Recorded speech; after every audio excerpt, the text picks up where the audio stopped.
चेहऱ्यावरती जर पिगमेंटेशन, मेलाझ्मा किंवा आपण म्हणतो ना वांग असेल तर काय करायचं? बघा, वांग हे पटकन जात नाही.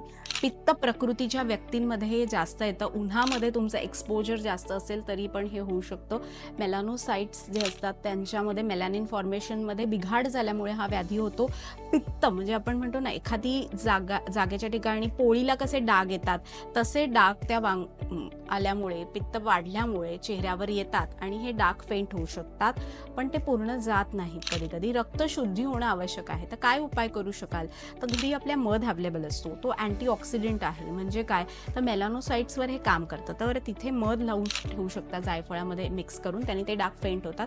दुसरा उपाय म्हणजे लिंबाचा रस आणि साखर असं एकत्र करून सुद्धा, पिठी साखर एकत्र करून लावून त्याचा लेप लावू शकता. त्यामुळे ते डाग येण्याचं प्रमाण कमी होतं आणि प्लस ते फेंट होतात. किंवा बटाटा असतो, तो त्याच्यामध्ये आरारूट असतं, बटाट्यापासून आरारूट बनवतो, तर ते किसून आपल्याला तिथे लावून ठेवायचे. त्यांनी सुद्धा त्वचा उजळून ते डाग कमी दिसतात. किंवा टोमॅटोचा रस खूप छान काम करतो. लायकोपिन नावाचं संप्रेरक असतं त्याच्यामध्ये, त्यामुळे ते जर आपण टोमॅटोचा रस तिथे लावला तरी सुद्धा वांग, डाग कमी होण्यास मदत होऊ शकते. तर हे घरगुती उपाय नक्की करून बघा.